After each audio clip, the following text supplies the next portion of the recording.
Palakpakan, sir. Thank you, Lord. So, God is holy. Tingnan natin kung ano bang sinasabi ng Bible tungkol sa holy po. So lahat ng attributes ng Panginoon po ay napaka-importante. Pero meron po yung isang beses lang na inulit ng 3 beses, which is yung holy. Sabi dito, sabay-sabay po tayo, holy, holy, holy, daming holy, no? Sabi dito sa Isaiah 6:3, and the one called to another and said, holy, holy, holy is the Lord of hosts. The whole earth is full of His glory. So, napaka-importante naman ng lahat po, pero tingnan po natin bakit hina-highlight po ba yung holy. So ano po nangyari doon sa kay Isaiah? Meron daw siyang nakita. Dinala daw siya ni Lord sa langit at nakita niya yung trono ng Panginoon, Jesus. Ang sabi doon ng mga angels ng 2 seraphim, holy, holy, holy. Dito sa Revelation naman po, sabi dito, basahin po natin lahat. The one sitting on the throne was as brilliant as gemstones, like jasper and carnelian. And the glow of an emerald circled his throne like a rainbow. So doon daw sa trono ni Jesus is may rainbow daw. Nasaan si Jesus? Nasa trono siya. And sabi dito sa Revelation na yung trono niya may rainbow. O di ba napakagandang rainbow nun? Ang ibig sabihin ng rainbow is it's a covenant, right? Naalala natin yung rainbow sa Noah. So sabi po sa Noah, yung covenant niya yun is a covenant of peace. Everybody say shalom. Shalom. Shalom, peace. Yeah. Dahil wala na eh. It's His kindness na yung mag-uumapaw sa atin who believes in Him, who are in the covenant of His goodness of grace. Sa grace covenant niya. And sabi dito, my kindness shall not depart from you, nor shall my covenant of peace be removed, says the Lord, who has mercy on you. Naalala niyo po yung kwento ni Noah, di ba? Nagka-flood, and after yun, yung tayo, nagba-Bible study tayo, no? Yung sa Bible study natin, yung ark represents the cross. And after that, na-save sila sa flood, and nag-park yung ark sa Mount Ararat. So nung nag-park yung ark sa Mount Ararat, it's the same Jewish day kung kailan na-resurrect si Jesus there. So and yung ark na yun, nagkaroon ng rainbow. So it represents Jesus, that He is alive and He is seated on a throne. So kailan first na na-mention yung holy sa Bible? Sabi dito, by the 7th day. Sabi natin 7th day. 7th day. Ayan. So sa 7th day, ilang araw create yung creation ng Diyos, ni God, no? 6 days lang. Kasi sa 7th day, anong ginawa niya na? Nagpahinga siya, sabi niya, it is finished. God had finished the work. Sounds familiar? So sabihin natin, it is finished. So tapos na yung work ng ating Panginoong Jesus on the 7th day on His perfection ng finished work niya. His favorite number pala. And He had been doing so on the 7th day, He rested from all His work. Ito lang yung kaisa-isang araw sa tinawag niya na, ano yung naka-underline ko? Holy. Sabihin ko natin holy. Holy. Yeah, so sa 7th day na yun, it's holy. It's the day of rest. Sabihin ko natin rest. Rest. Ayan. Hindi ba napakasarap ng rest? Na kahit may mga pinagdadaanan niya, kahit naglalakad tayo, may traffic, sarado yung Al Maktoum Bridge, may rest pa rin sa loob. Nararamdaman niyo may rest? And peace? Amen? So it is holy. Actually, yung name ni Noah is also rest. No? Hebrews 10:10. Tungkol naman sa atin, no? Or sa atin na sa church, paano ba pag holy?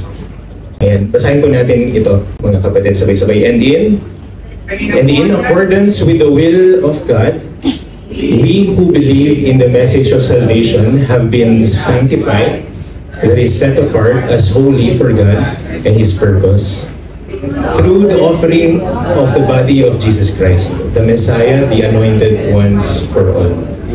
Ayan.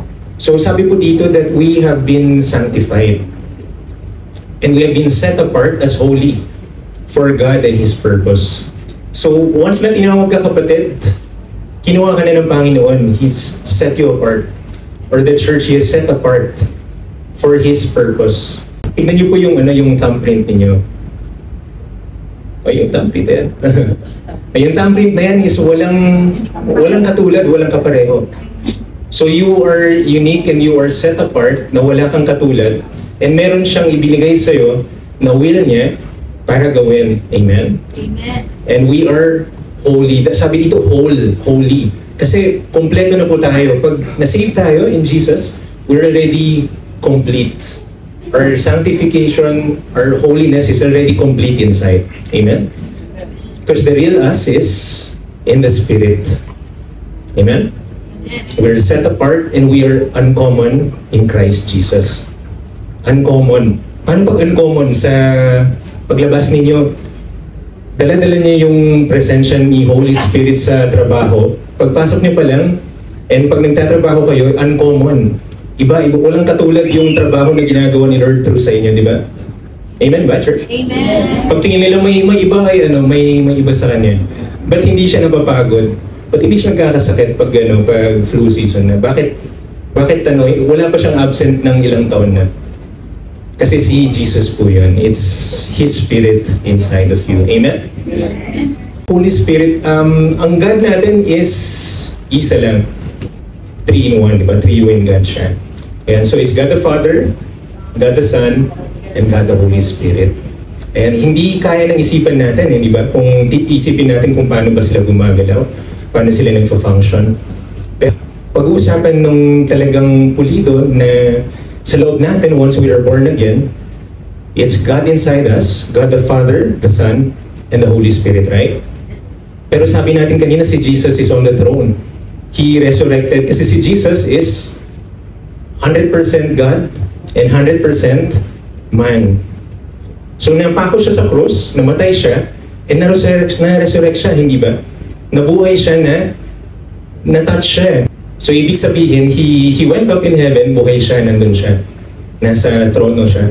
So seated on the right hand of our God the Father. And nasa loob natin is si Holy Spirit ang nasa atin ngayon. So pag nangungusap sa atin si Jesus, He also speaks to us through the Holy Spirit.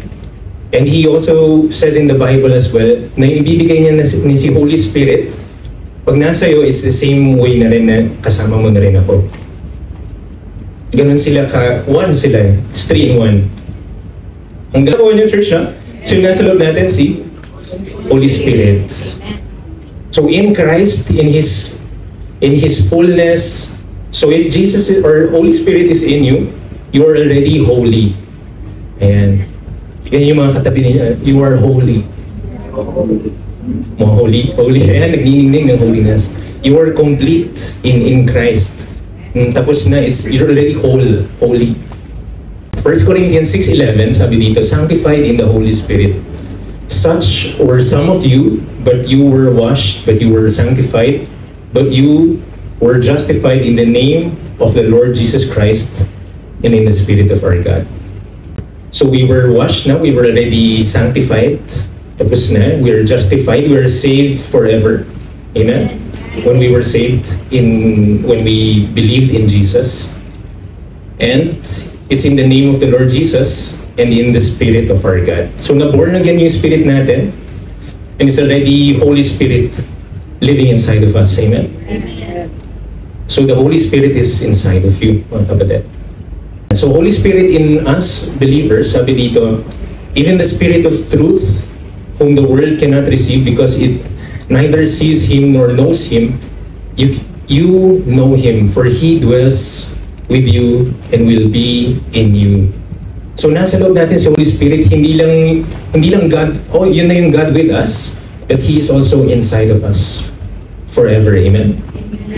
And si Holy Spirit, He makes us experience God's love in our hearts. And Holy Spirit ang focus natin kasi siya yung Holy God ng Trinity nandito sa mundo. Diba? Amen. So siya po yung nagpaparana sa atin ng pag-ibig ng ating Panginoon. Sabi dito sa Romans 5:5, first mention of Holy Spirit, and hope does not put us to shame because God's love has been poured into our hearts through the Holy Spirit who has been given to us. Amen? Naranasan niyo ba yung pag-ibig ng Panginoon kanina nag-worship tayo? Na nag-uumapaw sa presensya niya. So nung Nung nakakilala ko kay Lord, yung na-born again ako, yung bigla na lang akong nakatanggap ng mensahe ng interview. Sabi ko, hindi naman ako nag-apply sa interview na to. Yung sa interview na yun, in-interview ako ng HR, sabi niya, okay, so, are you saved? Sabi niya. Alam mo ba kung saan ka pupunta pag namatay ka mamayang gabi? Bukas ganun yung mga sinasabi na, diba? Sa heaven, sa ganun. So are you, oh yes, I'm saved. Sabi ko, oh, how do you know you're saved? Kasi alam ko yung John 3:16. Sabi ko, for God so loved the world that He gave His only begotten Son. Whosoever believes in Him shall not perish but has eternal life. And, okay. So, pasado ka na. Pero hindi lang niya alam, ganun, yun din yung pinag-usapan namin nung isa nag-interview rin sa akin beforehand. Na John 3:16, tinanong niya sa akin, alam mo ba yung John 3:16? Hindi ko alam. Minemorize ko na sakto, yun yung tinanong niya. Ay, nagtanong siya ng question tungkol sa salvation. So, yun na yung binigay ko sa kanya. May memorize akong verse. Pero, ayun, nakuha ko. And only to find out yung ano na yun, yung company na yun is a Christian company. Lagi kami nagde-devotion. Anong ginagawa ng mga to? Okay, devotion tayo. Tapos nagsisharing na kami. Tapos nung nagsisharing kami, iyak ako ng iyak. Pero dati hindi po ako iyakin na. Doon nag-umpisa nung pag-iiyakin ko. Tapos after yun, born again ako, na-encounter ko si Jesus. Tapos doon ko na renasan yung pag-ibig niya. Na totoo pala. Dati hindi po ako iyakin, promise. Dahil sa banal na espiritu, yun ay bunga. Yung pag-iyak or pagtalon. Pero si Holy Spirit po is like a dove dun sa Noah's Ark. Diba? Yun yung representation niya. Parang siyang dove. He's gentle. He is meek. Pero yung mga mararanasan mo sa kanya is sa katutak na pag-ibig sa kanyang presensya. Tapos pag uwi ko sa amin, sabi ko sa nanay ko kaagad, Ma, totoo si Jesus. Na talagang umiyak ako na buhay talaga siya, sabi ko. Ito kasi yung alam natin si Jesus sa ating isipan, pero yung iba yung naranasan natin siya at nararanasan patuloy araw-araw. And so Holy Spirit is in us believers. Sabi dito na sa 1 Corinthians 6:11, but the Advocate, the Holy Spirit, whom the Father will send in my name, will teach you everything and will cause you to remember everything I said to you. So, si Holy Spirit po is teacher din po natin. Ituturo niya sa atin lahat. And so, everything I said to you, ano ba yung sinabi ni Jesus, ni God?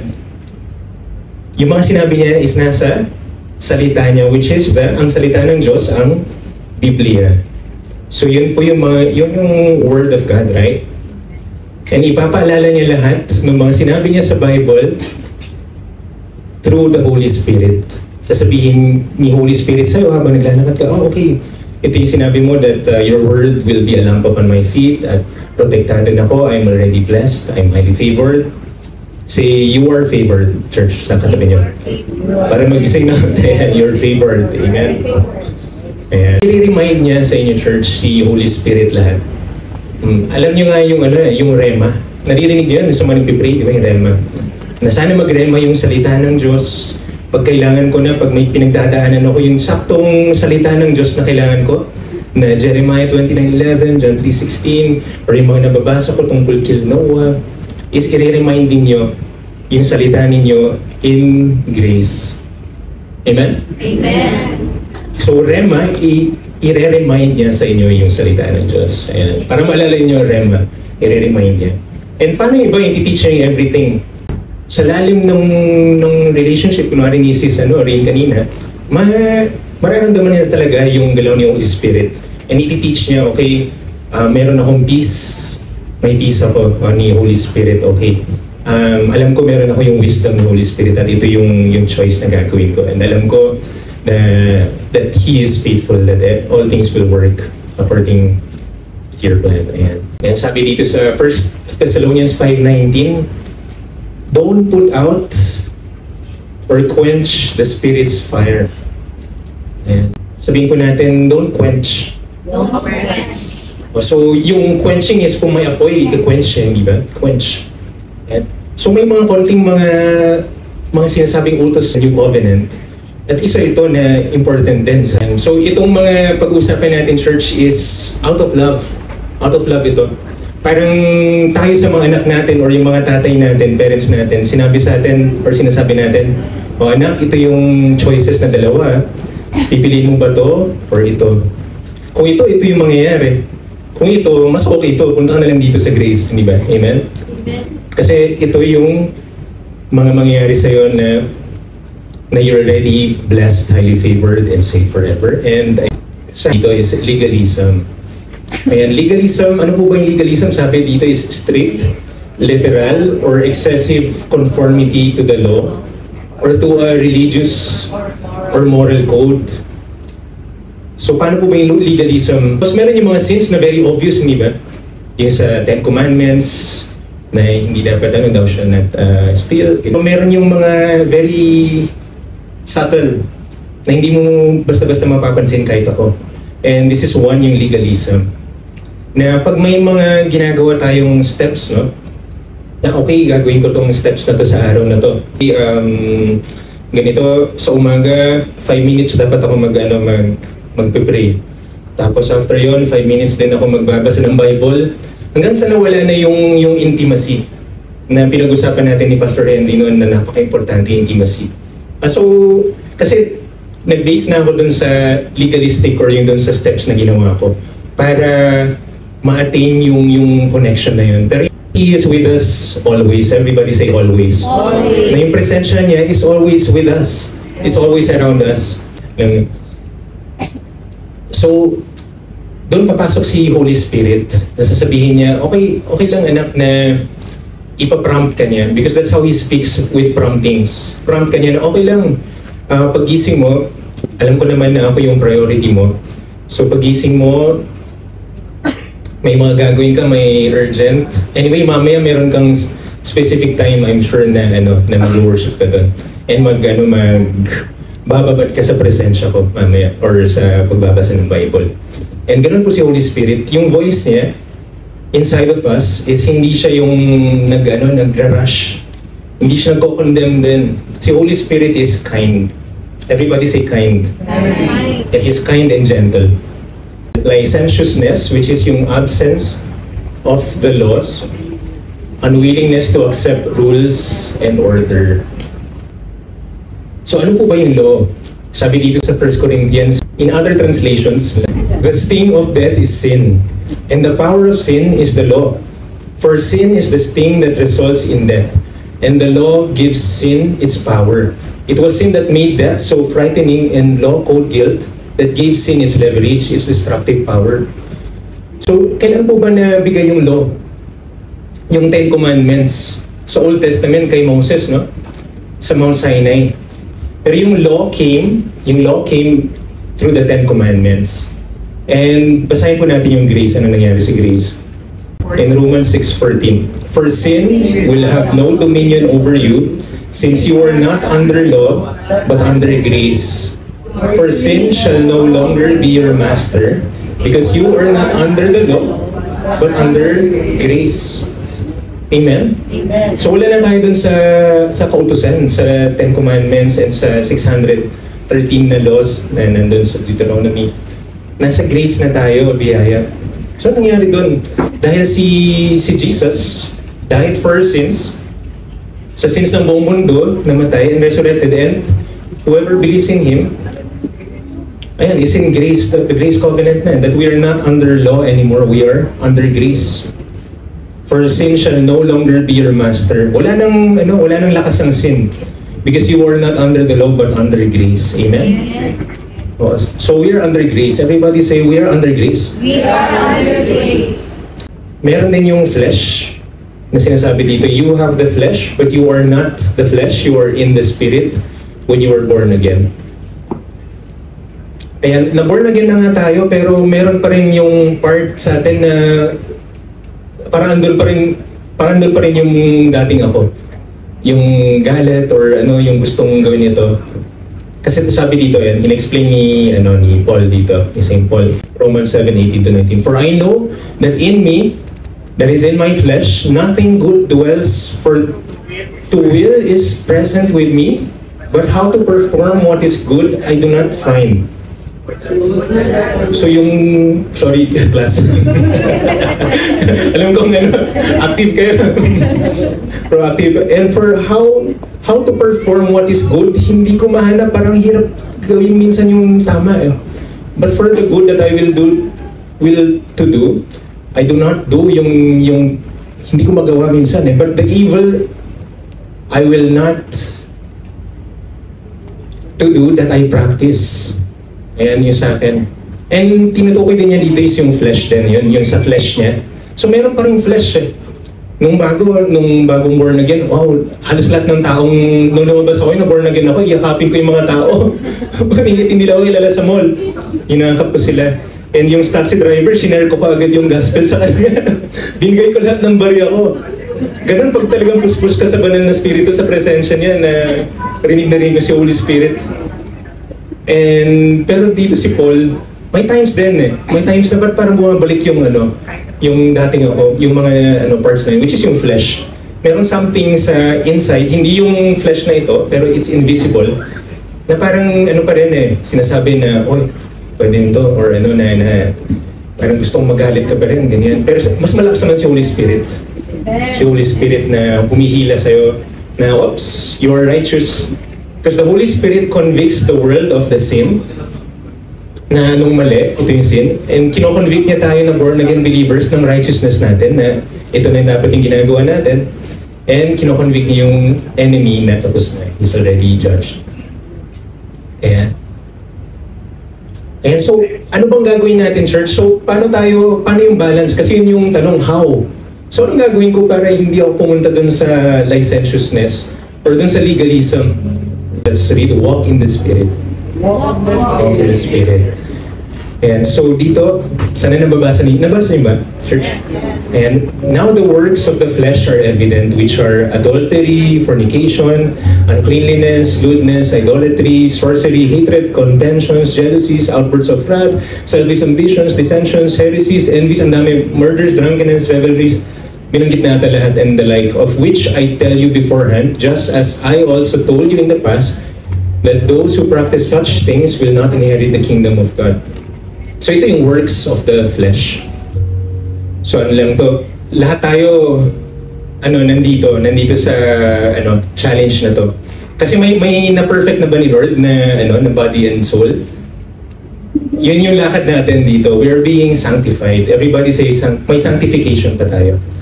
Though we are already sanctified, but we're undergoing sanctification for our souls. Amen? Amen. That this is the walk of holiness that we are undergoing. Ayan, basta ituloy natin dito sa 22, church. But the fruit of the Spirit is love, joy, peace, long-suffering, kindness, goodness, faithfulness, gentleness, self-control. Against such there is no law. And those who are Christ have crucified the flesh with its passions and desires. If we live in the Spirit, let us also walk in the Spirit. And so we walk in the Spirit, church. Kaya ba natin ng sarili nating lakas na hindi gawin tong bagay na to na inaano sa atin ng flesh or ng mundo, ng kaaway? Hindi natin kaya ng sarili natin. Maybe at times, pero in the long run, ang Diyos lang ang makakagawa nung change talaga sa atin. And that's because of His grace and His power through His Holy Spirit. So it's only the Holy Spirit who can really give us that strength to go against licentiousness and legalism. St. Paul, sinasabihan niya yung church na babalik ba kayo sa law? Babalik ba kayo dun sa circumcision, which represents yung mga kautusan na gagawin nyo dapat yung nandun sa law na idadagdag ninyo sa grace? Hindi, delikado yun yung mixture sa atin. So we should be fully in grace. Na we have this guide, we have the Bible. Naman ka na nag-read si Holy Spirit, just come back. We just say, tayo, andito ako. Anong gagawin niyo? Yayakapin ka lang niya na mahigpit. Wala ka pang sinasabi, yayakapin ka niya yung kanyang presensya, and napatawad na kita. you are already forgiven. Kasi nasa church sila before yan, they were already saved, right? Let's just come back to the Father Church. Amen? So, mga practical ulit, we have 3 A's, triple A, parang battery. So, sana mag-rema sa atin. And again, papaalala yung tungkol dun sa legalism, right? Nagawin natin to being led by the Spirit. First is abide in prayer in Holy Spirit sa kanyang presensya or sa kanyang peace. So abide in Christ Jesus through Holy Spirit in prayer, anywhere, anytime, led by the Holy Spirit, led by Jesus. And John 10:27 says here, "My sheep listen to my voice. I know them, and they follow me." Kaya naririnig niyo ba yung boses ni Holy Spirit? Do you hear Jesus' voice? And you are His sheep. So naririnig niyo siya. Sabi dito is, anywhere, anytime, in His presence or peace. Magandang nagbababad sa presensya niya. Pero pag biglang nawala yun ng konti yung presensya niya, sana hindi naman natin isipin na lumayo na si Holy Spirit or nawala si Lord. Hindi. Kasi si Holy Spirit will abide with us or in us forever. Amen? So magagabayan tayo ng kanyang kapayapaan, ng peace. Meron kayong nararanasan ng kapayapaan na kahit may pinagdadaanan nga, meron pa rin kapayapaan. Yun din ay presensya niya din. It's because the peace will be your umpire. Kung merong dalawa na nagtatalo sa sarili mo, ang mananalo doon is yung peace. Kasi umpire is yung magde-decide kung sino mananalo sa isang laro noon, sa Coliseum, sa mga laro nila.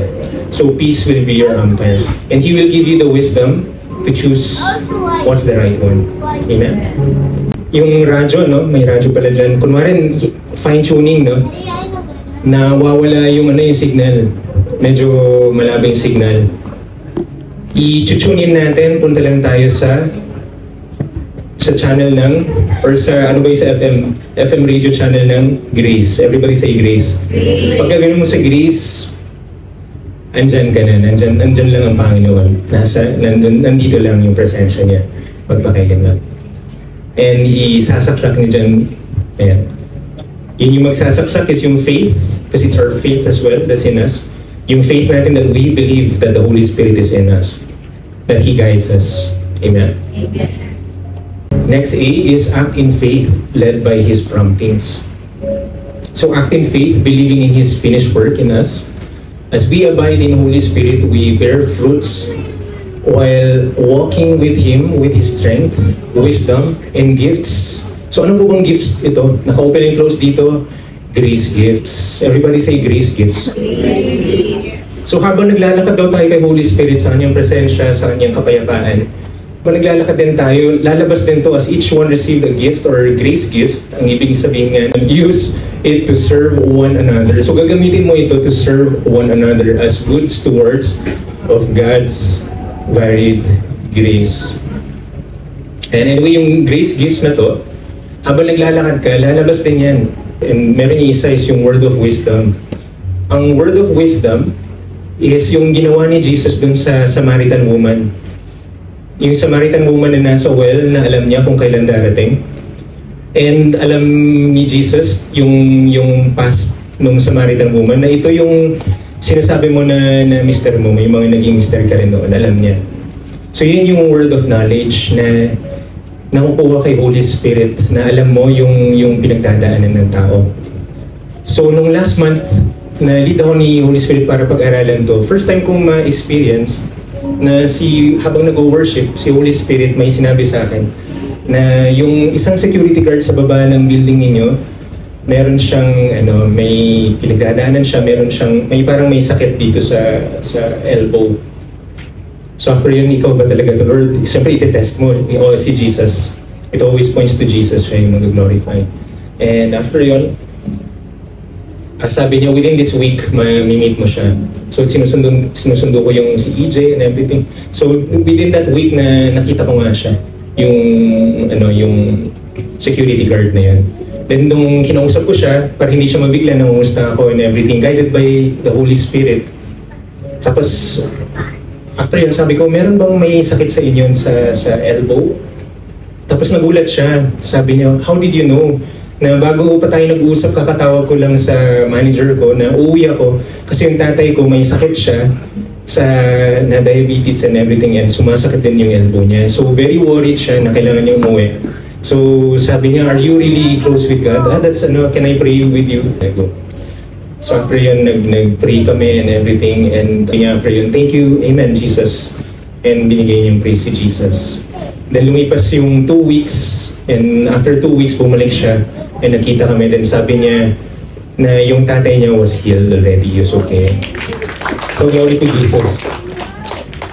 So ganito yung mga gifts ni God sa atin while we are walking in the Spirit, we are walking in His presence, in His peace, na binibigyan tayo ng mga gifts. Kasi everyday magugulat tayo habang talagang puspos tayo ng presensya niya, is maraming pinagdadaanan ng mga tao, church. Meron din yung hindi ko naman narinig sa kanya, bigla na lang igagay niya lahat ng mga tao na lalapit sa'yo. Tapos yung isang security, kasi nagkakwentuhan kami na for some reason na nabanggit niya na yung mga anak niya, 2 sanglayas na matay na. And mga maliit pa sila na namatay. Then after yun, meron siyang baby. And naalala niya yung mga kids niya. So nalid ako ni Holy Spirit to pray for him. So ganun po si Holy Spirit kung paano siya mag-lead sa atin. Na ibibigay din niya sa atin that love and to really empathize with those na may pinagdadaanan din.